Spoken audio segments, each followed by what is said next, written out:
دیتا ہوں کہ ہمارا مسئلہ حل کرنے کے لیے تم جو مناسب طریقہ اختیار کرنا چاہو کر سکتے ہو۔ اس بات چیت کے بعد بوڑھے باپ کا جگری دوست ایک کے بعد ایک اس کے تینوں بیٹوں کے پاس گیا اور ان تینوں سے یہ باتیں کہیں۔ تم تو اچھی طرح سے جانتے ہو کہ میں تمہارے والد کا پرانا ساتھی ہوں۔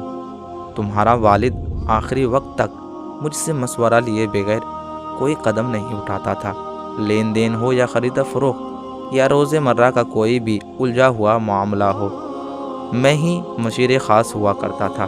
تمہارے باپ نے بہت عرصہ پہلے میرے پاس اپنے مال کا ایک بھاری حصہ بطور امانت رکھوایا ہوا ہے۔ اس مال کا اگر تخمینہ لگایا جائے تو یہ اس کی جمع پونجی کے 1/3 سے کم نہیں ہوگا۔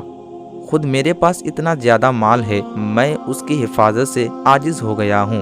اس لیے میں چاہتا ہوں کہ تمہارے باپ کی رکھی ہوئی امانت واپس کر دوں۔ آخر کب تک میں یہ درد اپنے سر لیے رہوں گا؟ اور ہاں، میں یہ امانت تنہا واپس کرنا نہیں چاہتا۔ میں چاہتا ہوں کہ کل صبح تم اپنے دونوں بھائیوں کے ساتھ اپنے والد کے پاس آ جانا، تاکہ میں تم سب بھائیوں کی موجودگی میں تمہارے باپ کو اس کی امانت واپس کر دوں۔ یہاں ایک خاص بات تم سے یہ کہنا چاہوں گا کہ چونکہ اب تمہارے والد بوڑھے ہو گئے ہیں اور انہیں اس مال و جائیداد میں کوئی دلچسپی بھی نہیں ہے، اس لیے وہ شاید یہ امانت تم بھائیوں میں سے کسی ایک کے نام کرنے والے ہیں۔ ان میں سے جو ان کی زیادہ سے زیادہ خدمت کرے گا وہی اس مال کا حقدار ہوگا۔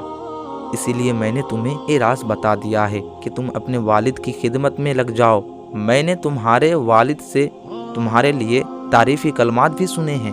وہ تمہارے بارے میں بڑی اچھی باتیں کر رہے تھے۔ مجھے امید ہے کہ تمہارے والد سارا مال تمہیں ہی دے جائیں گے اور تم مالا مال ہو جاؤ گے۔ اور ہاں، میں نے جو باتیں تم سے کہی ہیں وہ باتیں اپنے دونوں بھائیوں سے بالکل چھپائے رکھنا، کہیں ایسا نہ ہو کہ وہی اس مال کا حقدار ہو جائے۔ بوڑھے باپ کے اس جگری دوست نے یہ باتیں ان تینوں بیٹوں سے الگ الگ جا کر ایک ایک کے پاس کہی اور تینوں کو خوب ہرے بھرے باغ دکھلائے۔ صبح ہوئی تو تینوں بیٹے وقت سے پہلے ہی اپنے والد کے پاس پہنچ چکے تھے۔ ان میں سے ہر ایک کی خواہش تھی کہ وہ اپنے والد کو خوش کرنے کی غرض سے سب سے پہلے اس کے پاس پہنچے۔ بوڑھے باپ کا جگری دوست بھی وقت پر پہنچ گیا۔ وہ یہ دیکھ کر حیران ہو گیا کہ وہی بیٹے کئی مہینے تک اپنے بوڑھے باپ کی مساج پرسی کے لیے بھی نہیں آتا تھا، آج مال کے لالچ میں وقت سے پہلے باپ کے دروازے پر پہنچ گئے۔ اس کے ساتھ 2 نوجوان آدمی بھی تھے جنہوں نے ایک بڑا صندوق اٹھا رکھا تھا۔ صندوق ایک بڑا اور مضبوط تالا لگا کر بند کیا ہوا تھا۔ بوڑھے کے جگری ساتھی نے صندوق کو تینوں بیٹوں کے سامنے ان کے باپ کو واپس کرتے ہوئے کہا، چونکہ آپ نے دولت میرے پاس بطور امانت رکھوائی تھی، اب میں آپ کی رکھی ہوئی امانت کی مزید حفاظت سے قاصر ہوں، اسی لیے آپ اپنے بیٹوں کے سامنے اپنی یہ امانت واپس لے لیجئے۔ بوڑھے نے اپنے جگری دوست کو تنہائی میں لے جا کر پوچھا، بھائی، اس صندوق کے اندر تم نے کیا چھپا کر رکھا ہے؟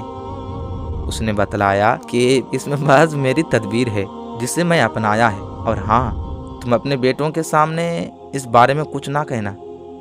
پھر وہ دونوں واپس آئے۔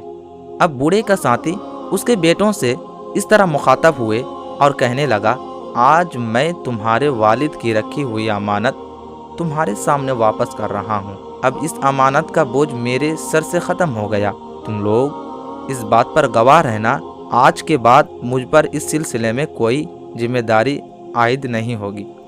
یہ کہہ کر اس نے بیٹوں کے سامنے بوڑھے باپ کو صندوق کی چابی دے دی۔ بوڑھے نے اپنے جگری ساتھی سے کہا، دوست، واقعی تم نے دوستی کا حق ادا کر دیا ہے، امانت کو اس کے حقدار تک پہنچا دیا۔ اللہ تعالیٰ تمہارا بھلا کرے۔ دوست بولا، آپ نے پوری زندگی میں خیر اور بھلائی کا کام کیا ہے، پر مجھے معلوم ہے کہ آپ یہ مال بھی اپنے جائیداد کی طرح اپنے ان بچوں میں سے کسی کو دے دیں گے۔ آپ ان میں سے چاہیں جسے وصیت کر دیں یا سب کو عنایت کر دیں، یا بعد میں جسے چاہیں پورے مال کا مالک بنا دیں۔ پھر اس کا دوست ایک ایک کر کے سلام کیا اور اس سے رخصت ہو گیا۔